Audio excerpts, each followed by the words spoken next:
Okay, so let's have a look at the German past participle. The German past participle of verbs is used mostly in the present perfect tense, which unfortunately for you is the past tense that we use when we speak, write emails, tweet, and so on and so on. It's more complicated than the simple past, probably because Germans like to make things more complicated if they have the choice. So let's just get to it.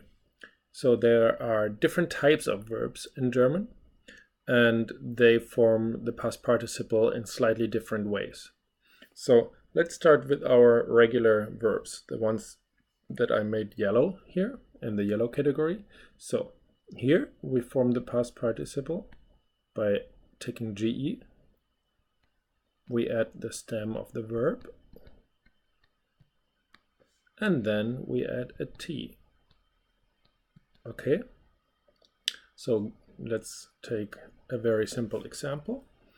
For example, let's take this. Gefragt, right? As in to asked, right? The word is asked. As in the Rammstein song Du hast, which you might have heard of. Du hast mich gefragt. Okay, you have asked me, right? So we have our GE, as you can see, right here, GE. Then we have frag, our stem, and then we have our T, gefragt. Du hast mich gefragt. Okay, you asked me. Now, let's take a look at what happens with arbeiten, verbs like arbeiten, where the stem ends with a D or with a T or with a D. We do what we do in the present tense as well. So GE plus stem plus ET, right? So, and our example is G. Well, let's use a different color. By T. That's our stem. And then we have ET. Gearbeitet. Okay. Now, this is all regular, which means you don't have to memorize the past participles of these verbs. You just have to apply the rule, adding a GE to the beginning, and then the stem plus the T or the ET. Now we have a very small group of verbs in German that are mostly borrowed from other languages, and these verbs end with ihren. So for the ihren verbs, in the infinitive, they end with ihren. We don't have the GE, so no GE, and we just have the stem plus we need the T. Okay, let me show you an example. Let's take a different color. Let's take du, dir, and then T. Okay, because the infinitive of this word to study is studieren, right? So this is for verbs where the infinitive ends in ihren. Again, there are very few of those. I'll just show you another one. For example, fotografieren, right? To take photos. So, hat fotografiert,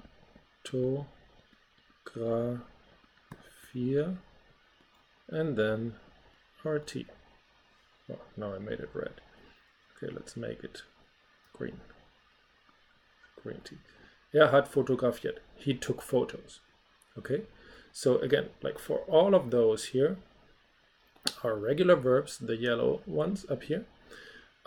You can just apply that rule, right? Add a GE unless the verb infinitive ends with ihren, and then add a T or ET at the end. So most of the German verbs, they are in that group, and so you don't have to worry about them. You just apply that rule, right? Okay. Now things become a little bit more complicated with irregular verbs. I made them orange. Irregular verbs, they have a stem vowel change somewhere. They're doing something weird, okay? Most of these verbs, they resist the normal rules of our conjugation and so on because they're very, very old, right? Okay, they came into existence in the German language a long time ago, and I guess for that reason they are more immune to, or let's say they have a right to do whatever they feel like doing. Okay, so the first group here, number 4, a lot of textbooks call this the mixed group, and I'll explain why in a second. So we have a GE, then we have a changed stem, okay, and then we have RT. So it's just like before, it's just like the regular verbs. The only difference is that something in the stem is weird. Okay, so let's have a look at what could be weird in our stem here. Let's take an example. For example, let's take bringen, right? So we have the verb bringen, to bring, right? It's just like to bring, and then you have our en, infinitive ending. Okay, so the past participle of that word is G, and then bracht. Okay, so you can see that here our stem vowel changes to an A, and then we have a CH. So things are totally weird. Bringen, gebracht. Okay, so for the irregular verbs, for most purposes, when you speak German, when you converse in German, there's about like, let's say 70-80 of those that you use on a semi-regular basis, and it makes most sense to just memorize those. Take some time to do that, and most, if not all, German textbooks at the end, in the appendix, they have a list of all of those verbs that are irregular, and so well, you just have to memorize them. Okay, so some books will tell you that there are 8 groups of irregular verbs, and that if you memorize for each verb which group it belongs to, that you can predict what it does in the past participle. But I find that is far too complicated, and at the end of the day, it's far easier to just memorize all of them.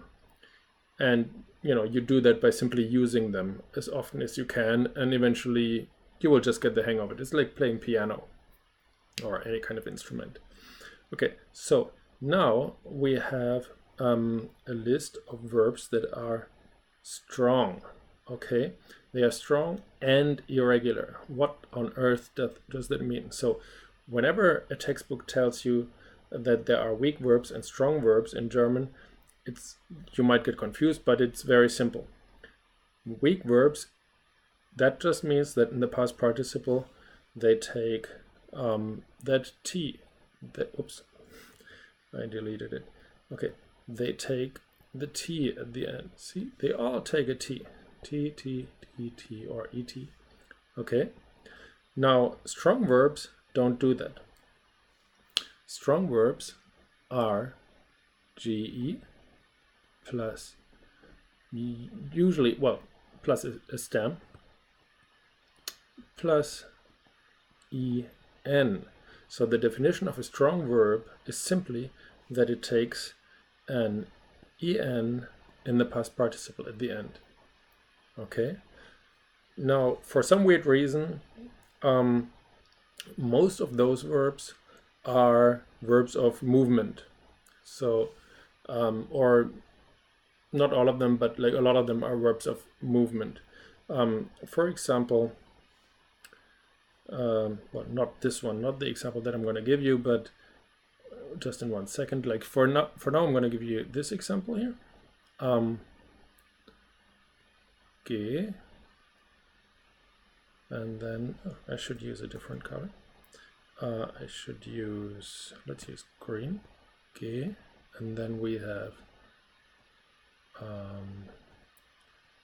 Z, and then we have R-E-N. Gesehen.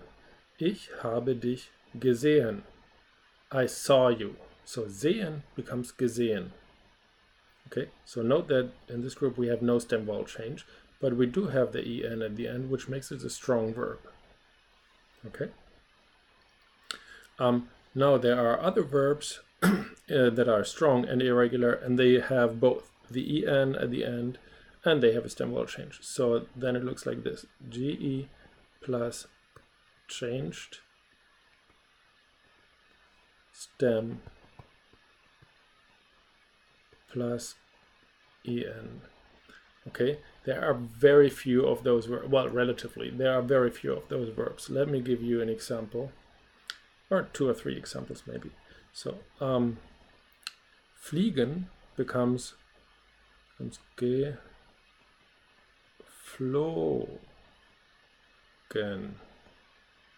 Okay, geflogen. Ich bin nach Berlin geflogen. Okay, not gefliegt, but geflogen. So we have a stem vowel change right here, and we have the en. So the stem vowel change means it's irregular, and the en means it's strong. It's a strong irregular verb. Horrible, absolutely horrible. Let me give you another example. Gefunden.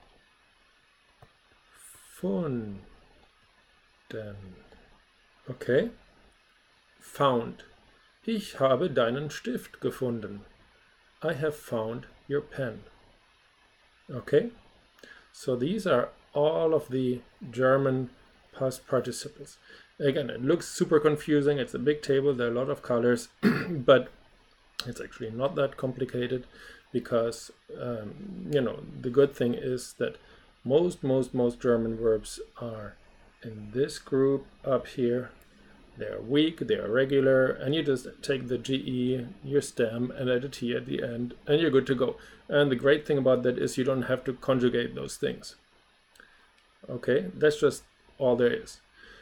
So, and then all of the stuff down here, well, you just memorize those, and then you're done with that, right? Use them a lot when you speak, when you practice, in exercises, when you write, and then you'll get the hang of it. So don't worry about it. It's not that bad. It's not as bad as it looks. Okay. I'll see you next time.